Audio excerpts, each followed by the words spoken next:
This should be a quick video. I'd like to give the class some background on the reading for this week, Martin Luther King's letter from Birmingham jail. So just to give you some historical context, the SCLC, that conference that Martin Luther King was president of, in their campaign and nonviolent movement, they decided to target Alabama for their next movement or their next march.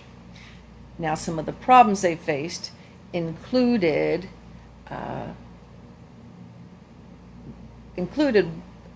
biggest one of all is that they would probably go to jail for marching. Now, in our country, we are very used to both freedom of speech and the freedom to assemble. But in this case, the city's attorney secured a federal order that they couldn't demonstrate or march without a permit. And so that put King in a rough position, but he decided that in order to move forward and force the courts and other townships to realize that segregation was against the Constitution and so forth, that they were going to march anyway.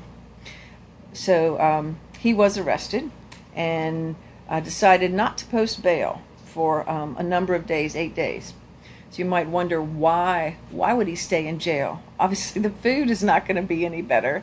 But if you think about it, if he was privileged, he was a leader, he had many followers, it was most likely anyone could have come and posted his bail, or he had enough money, his wife could have posted bail. But in order to appeal to a larger audience, if he stayed in jail, that he would be showing solidarity with other people who were also arrested, and it gave him a unique position to write this famous letter. The letter would not have the same impact if it read, "Letter from my easy chair," right? All right, so a little bit of more context. So the day after he was in prison, this newspaper published an open letter from 8 clergymen, and that's ministers, priests, included at least one rabbi, pastors, who all criticized the demonstration.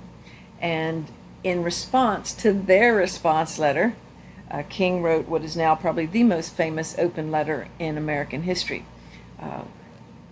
The guards at the jail gave him scrap paper at first, and then he was able to obtain legal pads. And then finally, he didn't publish it or circulate it until about 2 weeks after he was released.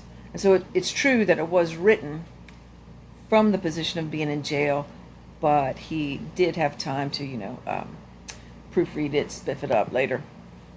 Now, his audience, ostensibly, there's your word of the day, that means on the surface level or apparently.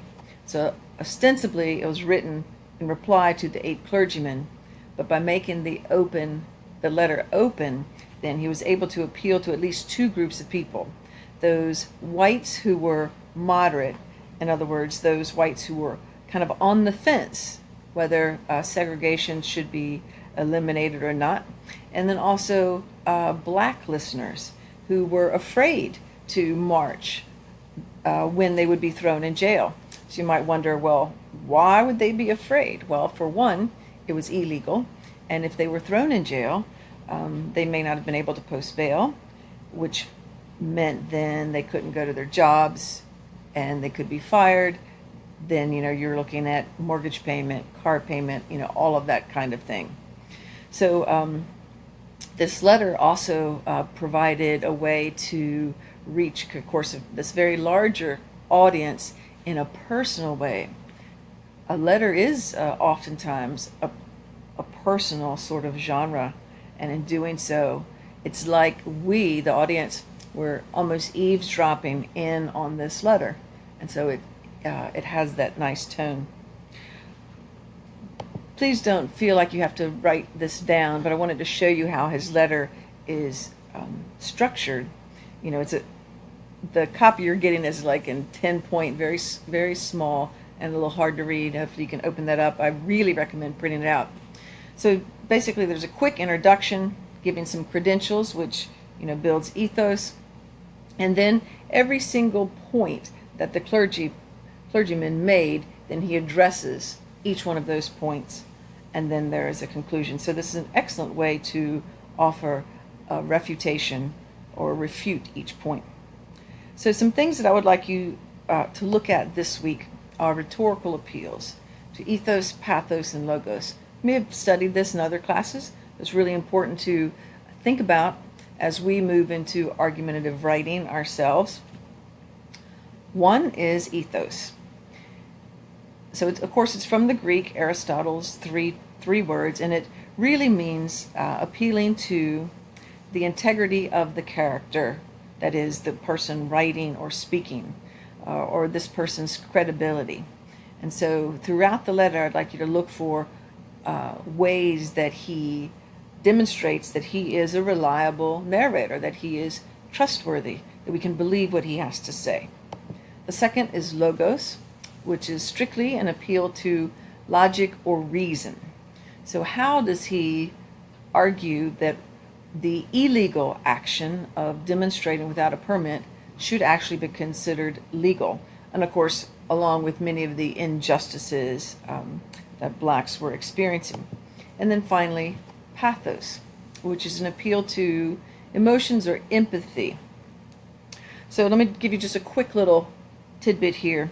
When we hear the word police brutality, that in itself does not create any emotion in me because it's kind of an abstract term. But when you provide an example, a specific anecdote of someone like John Smith, aged 14, unarmed, and then we hear about the bruises and so forth and so on, that's the kind of thing that really, I think, makes or pulls on our heartstrings, makes us gasp for breath. So the specific details of an event, I believe, are far more of a appeal to pathos than things in the abstract. So besides the rhetorical appeals, for discussion board, I'd like you to take notice of some of his literary devices. I mean, they're just fabulous. Parallelism is the repetition of words that are of the same part of speech, like 3 nouns, 3 verbs. They don't have to come in threes, but there's something very musical about threes. You think of the 3 little pigs, the 3 musketeers, the 3 bears, the Father, the Son, the Holy Ghost. All of these things, there's so many more that come in threes. It's very musical. It's ba-bump, ba-bump, ba-bump. The next word looks like antithesis, but it's pronounced antithesis. So if I were to say, oh, in our classroom there are tall people and short people, there are young and there are old. That's not very poetic, but you'll get that sense of this balanced use of opposites. Alliteration, you may remember from studying poetry back in 6th grade, the repetition of beginning consonant sounds, like Betty's blue ball bounced backwards. Little elementary there. Assonance is the repetition of vowel sounds.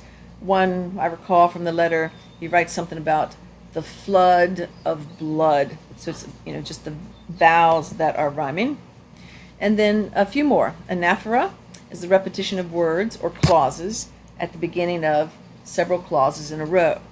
One example that comes to mind, he asks questions like, was not Jesus an extremist? Was not Moses an extremist? And so that repetition of was not, that is anaphora. This next one is a little hard to say. Polyptoton, repetition of a root word.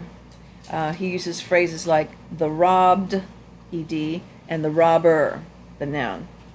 Understatement, I think we're all familiar with hyperbole, overstatement. You say, I'm starving.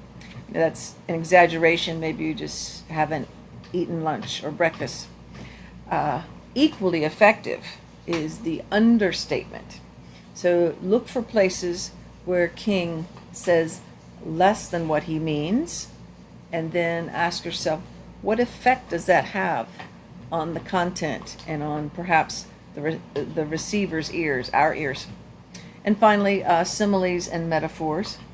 comparing two unlike things, usually to provide a mental picture in the mind of the reader.